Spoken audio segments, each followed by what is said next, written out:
Salud perfecta, día 14. Gerald Rice, en virtud de su profesión de médico, conoce perfectamente la gravedad de su estado. Después de practicar la medicina interna en Boston durante un cuarto de siglo, a los 50 años de edad se le diagnosticó una leucemia crónica, es decir, un cáncer en los glóbulos blancos de la sangre. Gerald vive presa de un creciente pánico desde su diagnóstico. Obsesionado por su enfermedad, pasa las noches en vela, estudiando publicaciones médicas. Todo lo que lee es muy desalentador. Los pacientes aquejados del tipo de leucemia que él padece suelen vivir solo unos pocos años a partir del diagnóstico inicial. Aún es temprano. Gerald no presenta de momento otro síntoma que un desacostumbrado cansancio durante el día, pero su recuento de glóbulos blancos revela una cantidad muy elevada, 40,000, más del cuádruple de la cifra normal, que varía entre 4,000 y 11,000. Uno de los principales institutos especializados de Nueva York lo ha instado a probar ciertas formas de quimioterapia, altamente experimentales, pero encierran riesgos desconocidos y no ofrecen garantías de prolongarle la vida.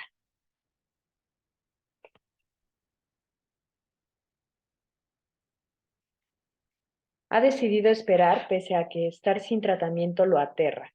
Varios oncólogos le han explicado que una vez que su recuento de glóbulos blancos supere los 50,000, tendrá que hacer algo. Gerald pasa las noches despierto, obsesionado por esa cifra. Es una frontera que teme cruzar. En tiempos recientes, tras haber leído sobre casos de cáncer que habían respondido favorablemente al tratamiento ayurvédico, Gerald acudió a nosotros. Mostraba muchas reservas. Sus primeras preguntas revelaron que no las tenía todas consigo. ¿Qué protocolo tienen ustedes para tratar la leucemia crónica? Preguntó de inmediato. Esta no es una clínica especializada en cáncer, se le respondió. Todos nuestros pacientes graves comienzan básicamente con el mismo tratamiento. Esto lo horrorizó. Según su criterio profesional, cada tipo específico de cáncer requería un enfoque propio, intensivo y estrechamente focalizado. En el Ayurveda aplicamos una lógica distinta. Nuestra meta es alcanzar el nivel de equilibrio perfecto que hay dentro de cada paciente, por enfermo que esté. La consolidación de este nivel trae consigo la curación, por medio de los métodos del propio cuerpo. En este momento, en su estado, predominan las sensaciones de temor y pánico. Se le dijo, usted está enviando abrumadoras señales de alarma a su sistema inmunológico. Como médico, sabe que la respuesta inmunológica es sumamente sensible a tales mensajes. Tuvo que admitir que esto era verdad. Lo que deseamos es devolver su conciencia a un plano más saludable, a un sitio en el que la enfermedad no represente una amenaza tan grande. En definitiva, querríamos que usted hallara el lugar donde la enfermedad ni siquiera existe. En este punto tuvo una reacción de rechazo. Pero sí existe, es real. ¿Me están pidiendo que cierre los ojos a ese hecho? Si tengo pánico es porque la leucemia me hace sentir así, protestó. Comenzaba a alterarse. Se había esforzado por mantener un completo dominio de sí mismo desde que le comunicaron ese devastador diagnóstico. La perspectiva de cambiar esa postura rígida y temerosa casi lo asustaba más que la propia enfermedad. Nos apresuramos a tranquilizarlo. Siempre tendría a su disposición otros tratamientos médicos, ya fueran ayurvédicos u occidentales. Nos mantendríamos en contacto con su propio médico y con los principales especialistas de la zona de Boston. Sin embargo, considerábamos que sin tratamiento para su ser interior, ningún tratamiento médico exterior basado en fármacos o radiaciones sería suficiente. En toda enfermedad grave que ponga en peligro la vida, hay a menudo muchas capas de desequilibrio que ocultan las profundidades donde existe la curación. Uno puede pasarse la vida entera sin sospechar que existe el cuerpo mecánico cuántico. En este nivel tan profundo, la salud perfecta es una realidad que espera a que la hagamos salir a la superficie de la vida. Tal como decimos a nuestros pacientes, el primer paso hacia la perfección es desprenderse de la imperfección. Con este fin, La tradición ayurvédica nos ha dejado en herencia muchas técnicas, físicas o mentales, para que el médico las emplee. Si usted logra atravesar la máscara de la enfermedad y ponerse en contacto con su yo interior, aunque solo sea durante unos pocos minutos diarios, realizará un avance enorme hacia la curación. Se le prometió. Nadie puede garantizarle la recuperación, pero este enfoque de la medicina es válido y da resultado. Gerald acogió estas declaraciones con una mezcla de esperanza y escepticismo. Soy perfectamente consciente de lo vulnerables que se sienten los pacientes en esta situación. Son susceptibles de sufrir ataques agudos de ansiedad y culpa. En su fuero interno se preguntan si tal vez merecían la enfermedad y por tanto la han causado sin darse cuenta. Se culpan por no haber comido mejor, por no consultar con frecuencia al médico, por no llevar una vida más saludable. En general, maldicen al destino y sin embargo le suplican que los salve. Toda esta angustia es innecesaria. Por tanto, no debe ser atacada de inmediato. La verdad pura y dura es que cuando se declara una enfermedad, trae aparejada una realidad enferma. Cuanto más grave sea la enfermedad, más distorsionada se tornará nuestra visión de la realidad. Para quien padece una enfermedad verdaderamente debilitante, lo que domina es el miedo, lo que no significa que sea inevitable. El miedo es el paisaje que vemos cuando estamos en una realidad enferma. Si modificamos esa realidad que nace de nuestro interior, el paisaje también cambiará. Puede iniciar los tratamientos mañana, se le dijo a Gerald, después de la entrevista y del primer examen. No hace falta que crea en ellos, basta con que se exponga a ellos. Estoy dispuesto a probarlo todo, respondió él en voz baja. Inmediatamente se registró en nuestro centro. Teniendo en cuenta todo aquello por lo que había pasado, no sorprendió a nadie que el primer análisis de sangre efectuado esa tarde arrojara un resultado descorazonador. Su recuento de glóbulos blancos había ascendido a 52,000, una cantidad muy superior a la que él, por influencia de otros médicos, consideraba el punto sin retorno. A continuación ocurrieron varias cosas. En cuanto llegó al centro, Gerald se sumergió en las rutinas para reequilibrar los doshas que describimos en el capítulo 5. Fue clasificado como tipo Pitta y se le prescribió la dieta apaciguadora de este dosha, rica en ensaladas, frutas, arroz, pan y platos fríos, baja en grasas y sal, en la que primaba el sabor dulce, todo lo cual ayuda a aliviar el Pitta. En su primera mañana en la clínica aprendió a meditar y comenzó a practicar la meditación 2 veces al día, antes del desayuno y de la cena. Gerald, como médico, se asombró al observar su entorno. En el centro reina una atmósfera vital y reconfortante. No es en absoluto convencional desde el punto de vista médico. No tiene un aire sombrío, está libre de olores antisépticos y carece de lúgubres unidades de cuidados intensivos en las que se oye el pitido constante de los monitores. El Ayurveda recomienda rodearse de un ambiente natural, preferiblemente bello, para propiciar la recuperación. Los 5 sentidos envían señales continuamente al cuerpo mecánico cuántico. Uno metaboliza cada una de esas señales que pasa a almacenarse en nuestro depósito de imágenes, sonidos, olores, etc. Si lo que vemos, oímos, tocamos y olemos nos hace pensar en la enfermedad, estamos absorbiendo estímulos insalubres. ¿Cómo vamos a renovar la realidad si se nos recuerda siempre sutilmente la vieja realidad? Aunque a Gerald le encantaban sus largas caminatas por la playa, estaba intrigado. Yo no veo que mis tratamientos tengan nada de médicos, protestaba de vez en cuando. Le pedíamos simplemente que siguiera adelante. La más activa de las terapias que Gerald recibía se denomina Panchakarma, que en sánscrito significa las 5 acciones o los 5 tratamientos. Un amplio conjunto de técnicas para purificar el cuerpo de toxinas depositadas en él por la enfermedad y la dieta inadecuada. En la medicina occidental sabemos que en cada célula del cuerpo se acumulan desechos sin cesar.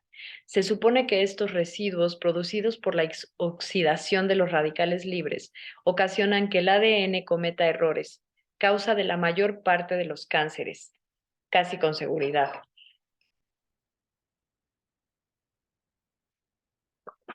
Estos desechos afectan al funcionamiento de la célula y conducen al envejecimiento prematuro. Con el tiempo acaban por matar nuestras células. Lo que no se conoce con exactitud es la manera en que esos desperdicios llegan a las células. El Ayurveda dice que es la basura que dejan tras sí los doshas desequilibrados, prueba visible de algún fallo en un proceso invisible. Los sabios ayurvédicos agruparon todos esos residuos tóxicos bajo el nombre de ama, que ellos percibían como una sustancia maloliente, pegajosa y dañina, que es preciso expulsar del organismo tan a fondo como se pueda. Algunas medidas purificadoras pueden ser aplicadas en el hogar, como veremos más adelante, pero el panchakarma completo es un tratamiento que requiere de supervisión médica, un diagnóstico exacto y métodos de trabajo intensivo dirigidos por técnicos ayurvédicos. El panchakarma no elimina los desechos físicos de las células, pero se dice que extrae de ellas lo que sobra de los doshas, junto con el ama que se adhiere a ellos, utilizando los canales de evacuación del propio cuerpo, glándulas sudoríparas, vías urinarias, intestinos, etc. Desde el punto de vista del paciente, los masajes y baños de aceite diarios son sumamente placenteros y relajantes. Desde la perspectiva cuántica, estamos limpiando y restaurando los canales que conducen las señales curativas a nuestras células. El panchakarma, reitero, no es un tratamiento para el cáncer.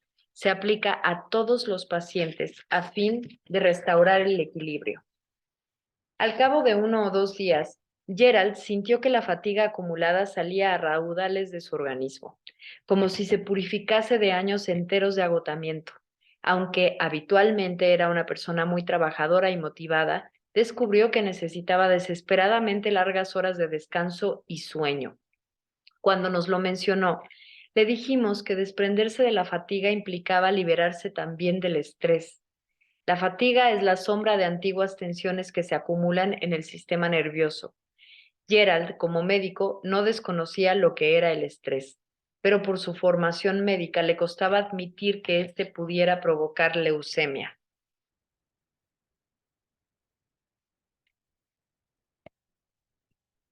Le expliqué que llevaba impreso en las células el recuerdo del estrés y que con el tiempo éstas pierden la capacidad de funcionar a la perfección. Las conexiones de la inteligencia se rompen, como si se interrumpiera un circuito eléctrico. La inteligencia total de las células se debilita y la consecuencia final es la enfermedad. En su caso, la enfermedad era leucemia. Podría haber sido cualquier otra entre miles de trastornos. Por ello, el objetivo de la terapia es el mismo para todos: devolverle al cuerpo la inteligencia que le es propia. Una semana después de su llegada, Gerald deseaba volver a su casa, aún convencido de que no le habíamos aplicado un tratamiento médico. En la última entrevista se le mostraron los resultados de un análisis de sangre practicado esa mañana. Según ese informe de laboratorio, su recuento de glóbulos blancos había descendido en más de un 40%, de 52,000 a 28,000. Se quedó atónito. Era una mejoría extraordinaria. Si Gerald hubiera optado por la quimioterapia convencional, una reducción de 10,000 en su recuento habría sido considerada todo un éxito. Sin haber sufrido efectos secundarios, se sentía más sano de lo que se había sentido en muchos años, no solo desde que le diagnosticaron la leucemia. Otro síntoma grave de su enfermedad había desaparecido por completo: la abundancia anormal de glóbulos blancos inmaduros producida por la médula de los pacientes leucémicos. La muestra de sangre tomada el primer día revelaba una gran cantidad de células anormales. Ya no quedaba ninguna. Esto podría ser una casualidad, ¿no?, observó. O a lo mejor el análisis de sangre está equivocado. Sin embargo, él sabía que esas pruebas rutinarias muy rara vez arrojan resultados erróneos. Las usa todos los días en su práctica profesional. El poder de la conciencia. Creo que el secreto de la recuperación de Gerald estriba en un cambio operado en su conciencia. Descubrió que el autodominio consiste más en dejarse llevar que en tratar de dominar por la fuerza el propio cuerpo. El periodo de seguimiento lo demostró paulatinamente. Después de abandonar la clínica, Gerald se entregó de lleno a su trabajo, sometiéndose de nuevo a las grandes tensiones habituales. 3 meses después, en su siguiente visita, el recuento de glóbulos blancos se había disparado otra vez a más de 45,000. Él se sumió en una depresión, pero los tratamientos ayurvédicos pronto redujeron esa cantidad. Inmensamente aliviado y agradecido, volvió a su casa y se zambulló en su vida anterior incluso con mayor ahínco. No es de extrañar, pues, que el recuento aumentara por tercera vez. Cuando volvió para otra semana de tratamiento, le dije algo que él no esperaba. El dolor lo atormenta cuando regresa a casa. ¿No es así? ¿A qué se refiere? Preguntó cauteloso. Ya sabe que estoy enfermo. No me refiero a su enfermedad. No contestó. Parecía muy significativo que le hubiesen diagnosticado la leucemia apenas 4 meses después de la muerte de su esposa, fallecida de un ataque cardíaco a los 50 y pocos años. Gerald la echaba terriblemente de menos, más aún por la noche, cuando volvía a su casa. Tenía roces con su hija divorciada que se había instalado allí para atenderlo. Tuvo que reconocer que su estado dependía del estado de su conciencia. Su mente influía en gran medida sobre su cuerpo. Imagínese que su conciencia es como una cuerda de violín. La cuerda puede tocar cualquier clase de nota, aguda o grave, según donde ponga usted su dedo. En este momento usted está emitiendo todo tipo de notas erróneas, no solo sus elevadísimos recuentos de glóbulos blancos, sino también sus cambios de humor, su expectación nerviosa, su dolor. Todas estas alteraciones son notas que surgen de la misma posición. En la medicina convencional solo importan las notas en sí. Se dedica una enorme cantidad de tiempo a matar los glóbulos blancos anormales, pero es igual de importante cambiar su posición en la cuerda. Entonces no destruiría nada, crearía una nueva realidad, incluso con notas nuevas. ¿No es eso lo que hemos estado haciendo desde un principio? Piénselo. Gerald reconoció que se sentía mejor cada día que pasaba en la clínica y peor cada día que se quedaba en su casa. Pero no estará usted insinuando que el hecho de sentirme bien produce una regresión de la leucemia, ¿verdad? Preguntó. Si sentirse bien forma parte de la curación, sí, eso es lo que quiero decir. En realidad, el problema no está en sus cambios de humor. Es natural que el humor cambie en el curso de una enfermedad grave. Uno pasa de la alegría a la depresión, de la esperanza a la desesperanza sin previo aviso. Detrás de esos imprevisibles cambios de humor hay una perturbación en el nivel cuántico de la conciencia. Son los cambios en este plano de conciencia los que provocan las alteraciones de humor. Si su conciencia profunda varía, sus estados anímicos la seguirán como una veleta. Cabe esperar que su cuerpo muestre señales similares y sus recuentos alterados son un ejemplo palpable de ello. Los cambios de conciencia tienen muchísima importancia.